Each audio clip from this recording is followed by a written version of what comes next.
Welcome to the Utah Stories Show. I'm going to reintroduce our guest. It is David Durocher. Is that Durocher? Durocher. And he's the executive director of the Otherside Academy. And the Otherside Academy is the most amazing place for reforming people who have gone wayward. People who have gotten felony convictions, who feel like their lives are over, who feel like they're never going to get out of this cycle of going to prison. It's been this incredible place that's founded by on the principles of a place called Delancey Street, and it's been an incredible asset to Salt Lake City in changing the lives of convicts. A good friend of mine's son went through the program. He's a completely different person now. They use a moving company to get people back into work. And on the program today with me is David, and David is the executive director of the Otherside Academy. He was just telling his story about how he became a criminal and how he was convicted so many times of so many crimes for so many years, and how he finally got the opportunity to go to Delancey Street. And why don't you pick it up from there? You were on your way to going to prison, and how was it that you did not get that 25-year life? Just for context, I'd already been to prison 4 times, a 2-year term, a 5-year term, a 6-year term, a 10-year term, and then after that 10-year term, of course, I went back to the same lifestyle. High-speed chase, wanton disregard for public safety, finally got arrested. The cops beat me senseless. I was looking at 29 years. Eventually it came down to 22, and Judge Pacheco was pretty resolute in his decision and steadfast in his decision to send me to prison for 22 years, and I'd still be in prison today. But I wrote a place called Delancey Street. They interviewed me and they accepted me, and Judge Pacheco said, hell no, you are not Delancey Street material. I'll never send you there. So I go back to my cell. I'm dejected, tired, broken, but I wasn't busy in my cell at night, so I decided to write him a letter, and I wrote him 4 pages, front and back. And never once did I tell Judge Pacheco he was wrong in his assessment of me, because he wasn't. He had me dead to rights. I was everything he said I was. I was everything paper said I was, my rap sheet said I was. I was a liar, a cheater, a thief, a manipulator, self-centered, self-seeking, violent, criminal, and I belonged in prison. Every time I went to prison, that's the best thing they could have done for me, was lock me up to keep the community safe from me. And basically I was asking to go to prison anyway. But Delancey Street, I wrote him, they accepted me, the judge said no, and then I wrote him a letter, and I said, Your Honor, what do you got to lose? If you send me to prison again, the other terms didn't work, what do you have to lose? One of 2 things will happen. I'll either get kicked out or I'll split, and you could lock me up for the rest of my life, or the next time I see you is because I'm coming back to say thank you. 6 weeks later, I went to court, and it's a little different in California than it is here. I don't know if you remember phone booths, right? Just imagine half of that, a tiny metal cage, and I'm sitting in it in ankle irons and waist irons and handcuffs and a jumpsuit. And Judge Pacheco, I guess, had gotten my letter and a few others that people had written in my defense. And Judge Pacheco said, Mr. Durocher, against my better judgment, I'm going to give you the opportunity of a lifetime. I'm going to let you go to Delancey Street, but you're going to plead guilty to all of your charges today. You're going to sign a deal for 22 years, and when you get kicked out or you split, I've got you for the rest of your life. Now get out of my courtroom. And I'll never forget that feeling, sitting in that cage going, holy, yeah, the next word, right? I'm getting out of jail to go to a program. And Delancey Street's 2 years long, residential, extremely difficult, very structured, in your face, behavior modification. It is not drug treatment. I didn't need drug treatment. Are you serious? I needed behavior modification. I already explained to you all the things I had become. Get me clean and sober, who cares? Getting clean and sober doesn't solve the problem, and it really doesn't solve the problem for a lot of people. If they don't change their behaviors, they're going to use again. So I went to Delancey Street for 2 years. I had to stay for those 2, and if I graduated 2 years, I beat a 22-year prison sentence. I stayed for 8.5 years. 2 years to beat that 22-year prison sentence, and 6.5 more because I fell in love with the process. And for the first time in my life, I fell in love with Dave. And what I mean by that is I didn't look in the mirror and go, hey, Bruce Willis, I love you. It's not what I was saying. I fell in love with the fact that I had a life. It had purpose. It had meaning. I found something I really loved, and that was helping other people. And I was good at getting through to people and being able to use my past and my experiences and my story to get through to people just like me and help them get from phase to phase to phase and to stay. And I fell in love with that. And I'm just wondering, so a lot of people probably listening right now have teenagers, small kids who are on this sort of wayward path. Yeah. You know, they're just getting in trouble. They're doing the wrong things. They're manipulating, lying. Is there anything anybody can do or say if a kid is on a path like that? You know, you ask a very difficult question. That really is the question that everybody's asking, and it's hard because it's very nuanced. The problem we have today in society, and this is, I don't care what anybody thinks, they're wrong. We're too soft on people. We do not hold them accountable, and we think we can't hold them accountable. You can't raise your voice. You can't put them on restriction. You can't do this. It's not their fault. They have trauma. All that might be true, but we're still human beings, and human beings change when they're held accountable to the decisions they make. And I'll be honest with you, every time I went to jail or prison, I raised my hand and said, arrest me. I knew what I was doing, and I knew it was wrong. So every time I knew I was going to prison, I had it coming. I couldn't even get mad about it. Today, we're not holding people accountable anymore. It's not even a slap on the hand. It's almost like we're letting people get away with stuff. And when there's no accountability and we let people get away with stuff, there's no incentive to change. Now, that works really well as adults. But when you're kids, it changes the dynamic completely. Kids need a lot of attention. And make no mistake about it, kids do not learn from what we tell them. Kids learn from what we do, and oftentimes kids are learning from the adults in their life, their circle of influence as it relates to adults. Mom, dad, uncles, brothers, sisters. That's who they're learning from. And when they start down that path, it requires a lot of love mixed with accountability and truth. We have to tell people the truth, and you can do that in a way if they know you love them to be effective. But when we don't hold people accountable anymore, I mean, can I get into this? Yeah. Just take Utah, for example. Let's just take the Otherside Academy, for example. My average student's been arrested over 25 times. Most have not been to prison. We're arresting them 25 times. I have some that have been arrested over 50 times. Arrested 25 times, never going to prison. That's the average.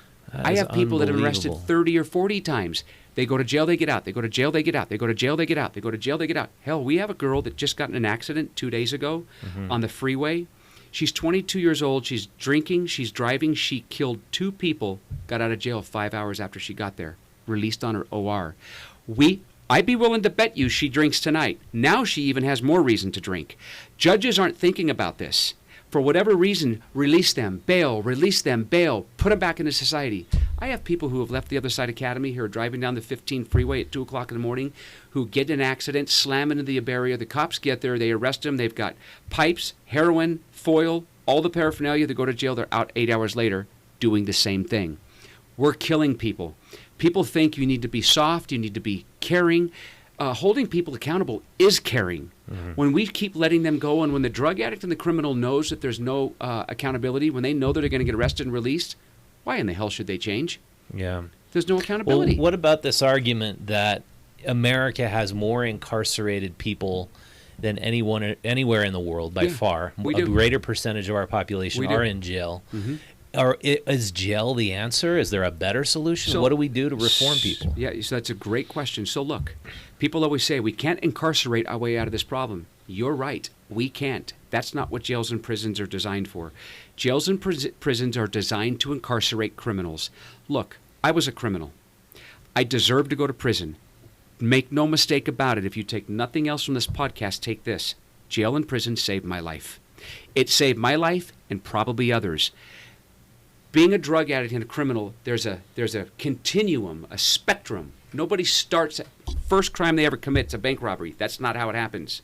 That's just not how it happens. All kinds of smaller crimes have to happen. So when we're arresting these people 25 times, they're on the progression to do worse and worse and worse and worse and worse things. We're letting them go, and we wonder why. Just listen. We're wondering why the problem's getting worse, not better. Why is it getting worse? Because what we're doing isn't working. We have jails and prisons for a reason.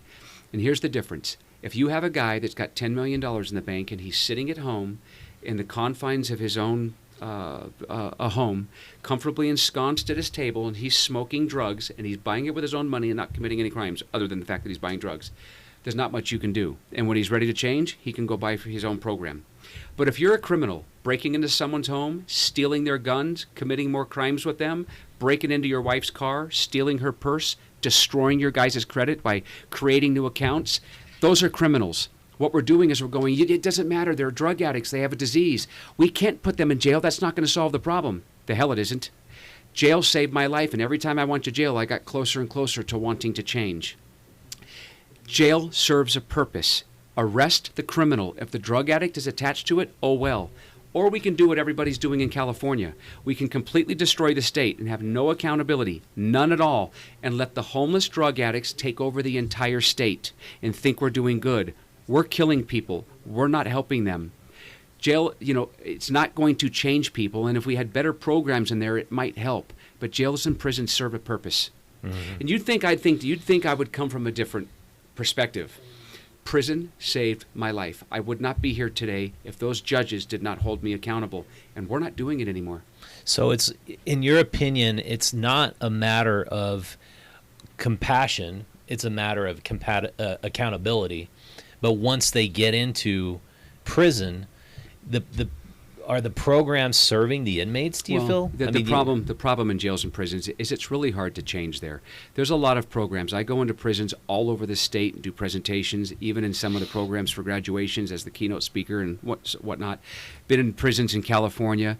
It's hard to change in prison because you can't be 200%. You can't be accountable. And what I mean by that is you can't be 200% accountable. 100% accountable for you and 100% accountable for the other inmates in there. Because if someone brings drugs in and you go tell on them, you're a rat. So even if you're in a pod that allows that to happen, as soon as you're not in that pod anymore and you're in a general population, you're done. You can't change the mindset of an inmate that needs to learn to be accountable, needs to learn to have boundaries. When I tell on somebody, when I pass information when someone's doing something wrong, that tells everybody around me I have boundaries. Now people who are doing the wrong thing won't do it around me. Believe me, in my program we teach people boundaries, and people know you can't do anything in front of Dave. He's going to call you on it. You can't learn those things in prison. It's almost impossible. So the principles you need to learn in there are hard to do because of the environment you're in. And we have a lot of academics that might argue this, but academics don't know what the heck they're talking about. Mm-hmm. If you've never been a drug addict, you've never lived on the street, you've never been to jail, you've never been to prison, what do you know about it? Yeah. That's like me being a male doctor and you being a mom, and I take delivery of the baby and I cut the umbilical cord and I give that baby its first breath. Then I try to tell you what it's like to give birth. I should be institutionalized. I'm crazy if I'm going to try. I know what it's like for me, only because I've been on this end of it. But there's so many people making decisions about this population who went to college and got a degree. I don't care. Mm-hmm. I don't care. You can't learn what we need to help us in college. You can't. And this offends people. I don't care. Mm-hmm. There's a lot of incredibly gifted human beings going to school to try to help us. But can you imagine, back in the day when I was going to counselors and doctors and therapists, my dad was sending me to a counselor. His name was Mark. I was 17 years old. I would drive down Orangethorpe before I got on the 91 freeway. I'd stop at the gas station to my drug dealer. I'd pick up some Coke. I'd snort a couple lines. I'd go to my counselor, and he'd counsel me, and he'd report back to my dad how wonderful David's doing. I had drugs in my pocket, and I was high in his presence. They don't know. And again, this offends people, but it's the truth, and nobody ever wants to say it.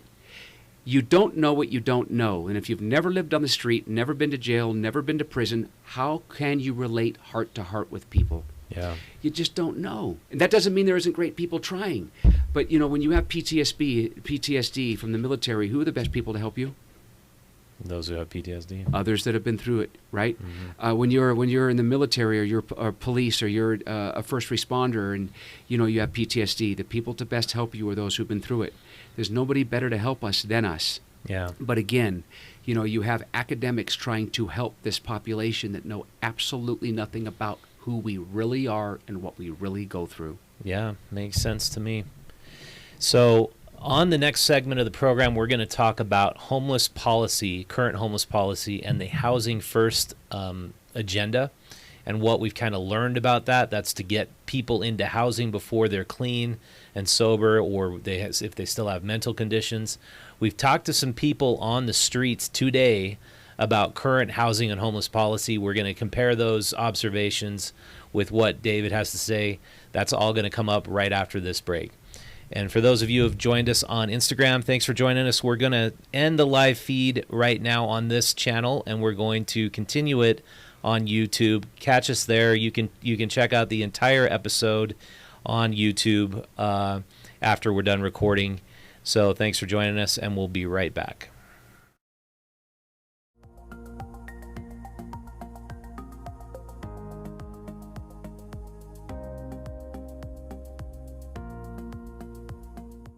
We are back with David Durocher. I'm sorry I have such a hard time. It's okay.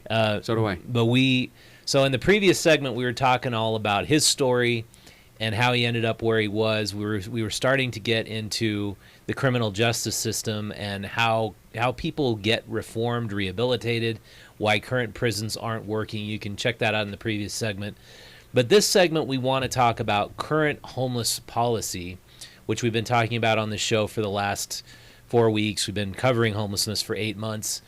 I think Dave has some unique insight into it because you check out what's going on in not only Salt Lake City, but especially like Seattle, San Francisco, Los Angeles. Those cities are getting overrun with homeless people. Whatever they're doing, compassion, it just really doesn't seem to be working, Dave. Well, real compassion is holding people accountable. And we have a huge homeless problem here in Utah and across the country, in Portland, Los Angeles, my goodness, San Francisco. It is crazy. It is absolutely insane. And people are dying because we're not holding them accountable. What people don't understand is, like I mentioned earlier, jails and prisons do save lives. But you have so many people that believe otherwise because there's so much money in the treatment that doesn't work. And it really is driven by that. And you mentioned that most treatment, it's not working. Why isn't it working? Well, you know, I want to say this carefully because I have friends in the treatment facility. They're some of the best human beings on the face of the planet. They really, really want to help people. But let me explain to you how it works. If you're a drug addict and you go to most treatment facilities, the first question they ask you, how much money do you have and how are you going to pay for it? Well, I don't have any money. Go die. Now, they don't say go die. But if you're a drug addict, especially if you're using opiates and you can't stay there, what are you going to do? Go back out there and use.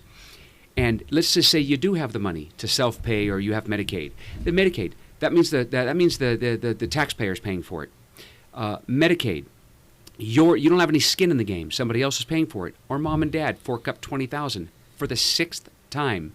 And they take you in for the $20,000. On day 30, what do you have to do? You have to leave.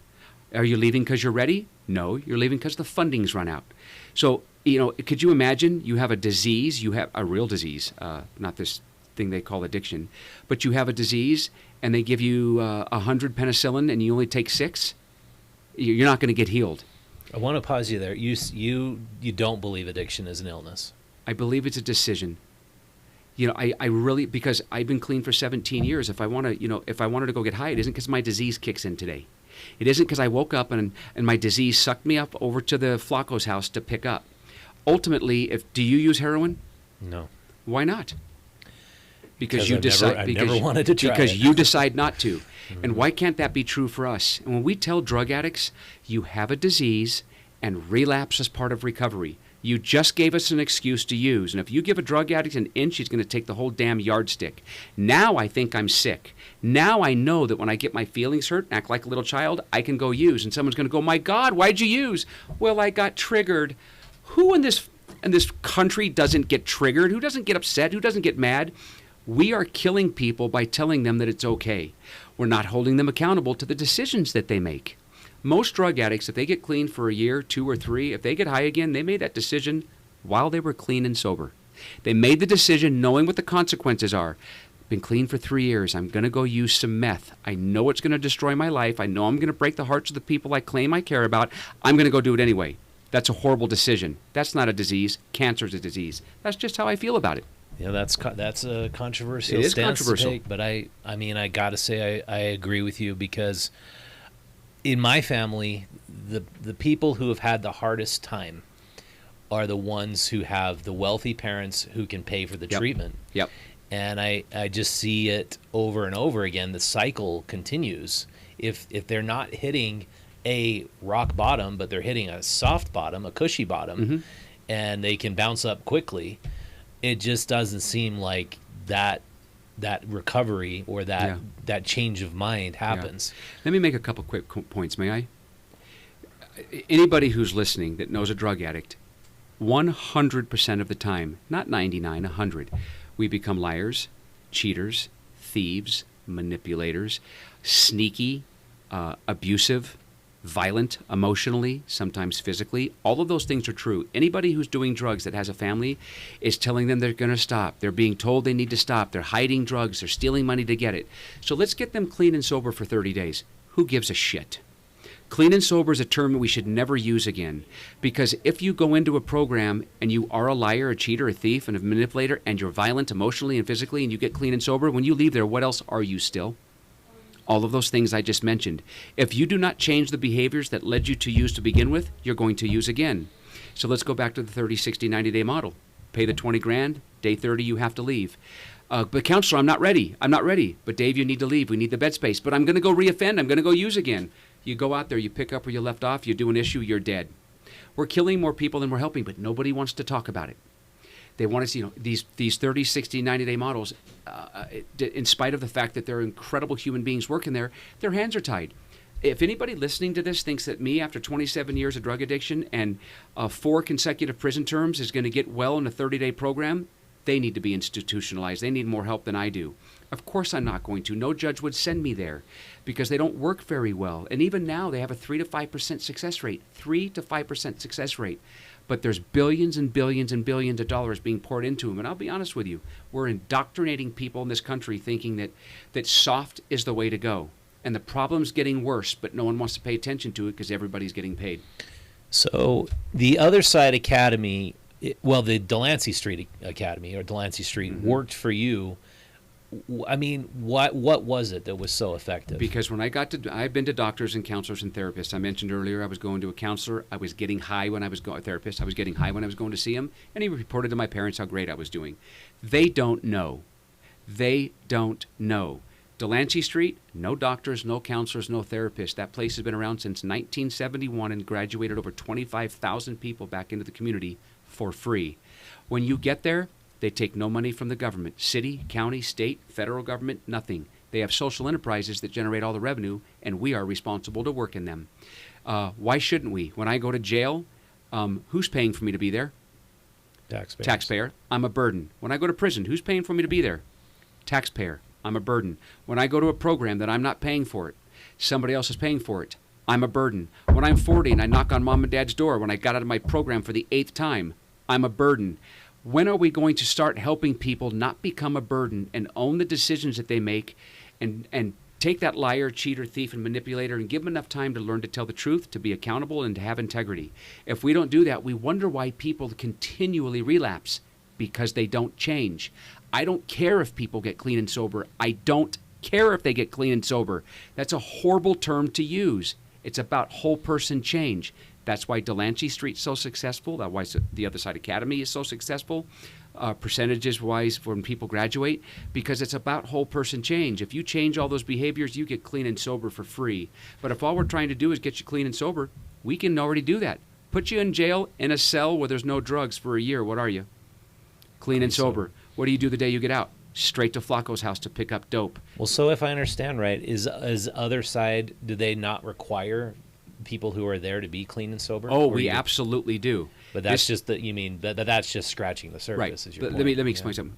We've been open now for 7 years. Every single one of my students is on adult parole and probation, AP&P.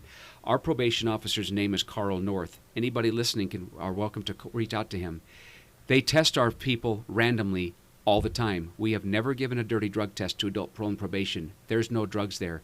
My average student's been arrested 25 times, been a drug addict for 10, 15, 20, 25, in some cases 30 years. We've never had people getting loaded in our facility. Right? Student, never giving a dirty drug test to adult parole and probation. Now, have I had students find pills at the thrift store? Yes. But there's never been drugs in the facility. That's the point I'm making. It's that clean because the culture's so strong. The culture's strong because the students are holding each other accountable, just like we did in Delancey Street. That's what helped me change. To digress back to your question, the reason why Delancey Street worked for me is because it was my peers. Some case, people I knew from the street, from jail and prison, when I got there with that 22-year prison sentence, they were already there. They'd already changed. I'm like, wow. That's where you've been for the past 5 years. They were completely different. I was starting to get help, and I got called on my behaviors. And when I got to Delancey Street, I had all that false pride that I gained in the jails and the prisons because of what I was willing to do. I thought I had all the answers.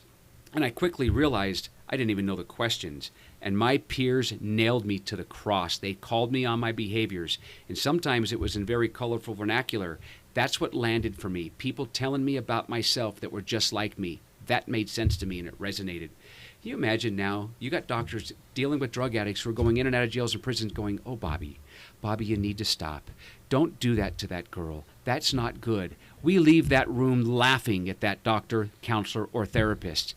And this is going on left and right. It's going on everywhere. And again, I know people are going to listen and get offended. They're only getting offended because it's the truth. Mm-hmm. What we're doing isn't working. Yeah. So back to the basic question of homeless policy. If you were the mayor of Salt Lake City right now, you see this problem growing and growing and growing, and these people, I mean, they're getting bulldozed out of their encampments. I know. And I just talked to some people in 170-degree heat in tents. Yeah. In the tent, it's even probably 120. What is the key to getting both housing in order and getting people off the streets? Well, housing first doesn't work. Never has, never will. Right now, if you have a drug addict in a tent, what does he have over his head? A roof. Now, it's not brick and mortar, but he has a roof. If he's living under a bridge, what does he have over his head? A roof. The problem is the vast majority, that's the operative word, are drug addicts. They're living by choice. If you're a drug addict and you're living on the streets, how are you getting the money for your drugs? I know everybody listening right now thinks they know. You're committing crimes. You're stealing. I have people come on our property at the Otherside Academy at 2 in the morning, 3 in the morning. I have to chase them off all the time. They're trying to steal our tools. They're drug addicts. They're breaking into your cars. Everybody's listening has had their stuff stolen by a drug addict.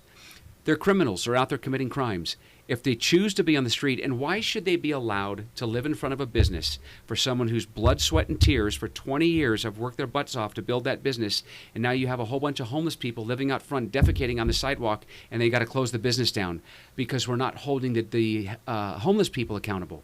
We're not doing it. There are people on the street living there now with severe mental health issues that have no choice. We need to do something with them. But for the people who are choosing to live on the street because they're choosing to commit crimes and choosing to do drugs, they need put them in jail. Now, if they sober up in jail for 30, 40, 50, 60, 90 days, whatever that is, then start showing them different programs that are available to them. That's how you help them. Would the Otherside Academy take these people? Oh, my goodness. The vast majority of people who come to us write us a letter from the jail. They go to jail.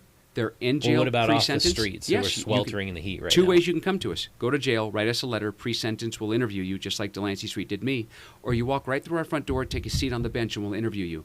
That doesn't mean we'll accept you. If you have severe mental health issues and you require medications, then the Otherside Academy isn't the place. But if you're just a run-of-the-mill drug addict out there committing crimes, we will interview you and probably take you. The reason why people don't come is because they don't want to. They don't want to because they don't have to. Mm-hmm. Let me repeat that. The reason why there's so many drug addicts and homeless people living on the street in Utah is because we're letting them. Yeah. Because we're not every city has this problem, but every city has people. Yeah. But different cities have different policies. We let them do it here. And then you have a large group of people who are just allowing it to happen and going to bat for them when so many of them need to be held accountable to the decisions they're making, and that's how we help them. Well, I asked Gene Hill, the executive director of the Catholic Diocese, runs the Vincent de Paul Dining Hall, runs these great services for the homeless. I said, do you think this is cultural?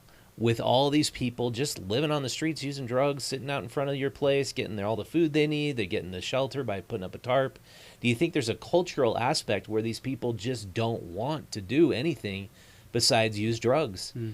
And her response was, no, this is a disease, it's an affliction, it's a problem with